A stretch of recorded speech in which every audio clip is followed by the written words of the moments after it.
খুশু খুজুবিহীন সালাতের উদাহরণ। এমন ব্যক্তির জন্য সালাত হল শাস্তি, অঙ্গপ্রত্যঙ্গের জন্য শিকল। এতে ফরজিয়াত আবশ্যিকতা অবশ্য আদায় হবে, কিছু সওয়াব সে পাবে, গুনাহ মাফ হবে এবং প্রভুর রহমত ততটুকুই পাবে যতটুকু সে উপযুক্ত।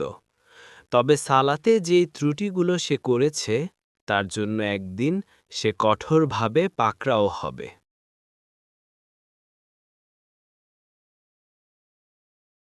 খুশুখুজু আলা সালাতের উদাহরণ।